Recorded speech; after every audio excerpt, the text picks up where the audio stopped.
Vote চুরি নিয়ে বিক্ষোভে দিল্লিতে মহিলা সাংসদদের সঙ্গে দুর্ব্যবহারের অভিযোগ তুলছিলেন তৃণমূল সাংসদ সাগরিকা ঘোষ।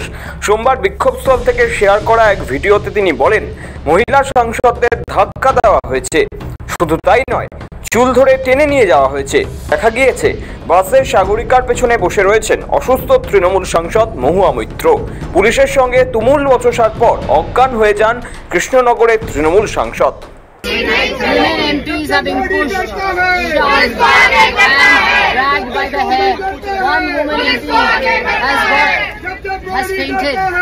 বিরোধীদের নির্বাচন কমিশন ঘেরাও অভিযানে দিল্লি পুলিশের সেই বর্বরতার বিরুদ্ধেই ফুঁসে উঠলেন তৃণমূলের সর্বভারতীয় সাধারণ সম্পাদক অভিষেক বন্দ্যোপাধ্যায়।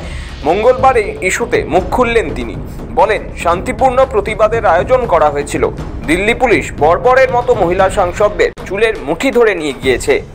মহিলা সাংসদদের জোর জবরদস্তি চুলের মুঠি ধরে ডিটেন করা হয়েছে।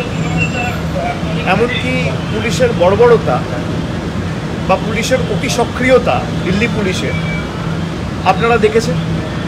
আমরা 100 দিনের কাজের টাকা নিয়ে যখন দিল্লিতে যন্তর মন্তরে বিক্ষোভ সভা করেছিলাম, সেখানেও প্রায় 10,000 পুলিশ দিয়ে মহিলা যেভাবে কেন্দ্রীয় সরকারের অধীনে থাকা, স্বরাষ্ট্রমন্ত্রীর অধীনে থাকা দিল্লি পুলিশ নিগৃহীত করেছিল, আমরা সকলে সেটা দেখেছি। গতকালও যেটা করেছে, এটা থেকে স্পষ্ট যে নির্বাচন কমিশনের কাছে কোনো উত্তর নেই, কোনো জবাব নেই।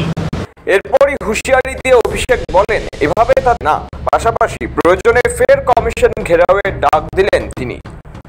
তাদের সদুত্তর থাকতো তাহলে আপনি দেখা করতেন, কথা বলতেন।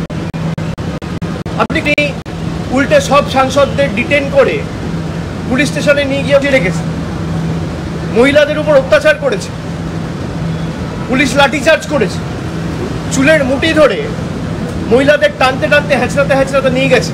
এটা সবে শুরু। আমি আগেও বলেছি, আবারও বলছি, যদি বাংলা থেকে একটা মানুষ যার ভোটার লিস্টে যে প্রকৃত ভোটার যদি তার নাম বাদ যায় এবং বিজেপি যদি ভাবে যে মানুষের ভোটাধিকার কেড়ে নিয়ে আমরা দেশটাকে আমাদের রাজনৈতিক সম্পদ হিসেবে ব্যবহার করব, যে ভাষায় বিজেপি বোঝে সে ভাষায় আমরা জবাব দিতে জানি। বাংলার একটা মানুষের যদি ভোটাধিকার কাড়ে, তাহলে 1 লক্ষ মানুষ নিয়ে নির্বাচন কমিশন ঘিরব, বিজেপির কোনো নেতা বাঁচাবে না।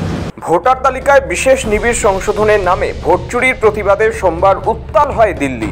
সোমবার সকাল 11:30 নাগাদ সংসদ ভবন থেকে প্রতিবাদী পদযাত্রা শুরু করেন ইন্ডিয়া জোটের সাংসদরা। লক্ষ্য ছিল নির্বাচন কমিশনের অফিস ঘেরাও।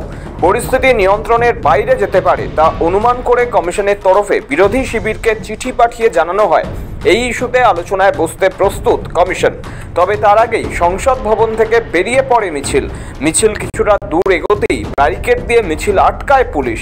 পাল্টা ব্যারিকেড ভাঙার চেষ্টা করে সাংসদরা। কার্যত রণক্ষেত্রের চেহারা নেয় এলাকা। পুলিশি বাধা পেয়ে রাস্তাতেই বসে পড়েন সাংসদরা। ছিলেন লোকসভার বিরোধী দলনেতা রাহুল গান্ধী, কংগ্রেস সাংসদ প্রিয়াঙ্কা গান্ধীও। অন্যদিকে শাড়ি পরেই ব্যারিকেডের উপর চড়েন মহুয়া, সুস্মিতা সহ তৃণমূলের সাংসদরা। ব্যারিকেড টপকাতে দেখা যায় সপা সাংসদ অখিলেশ যাদব, ভূপেন্দ্র যাদবদের।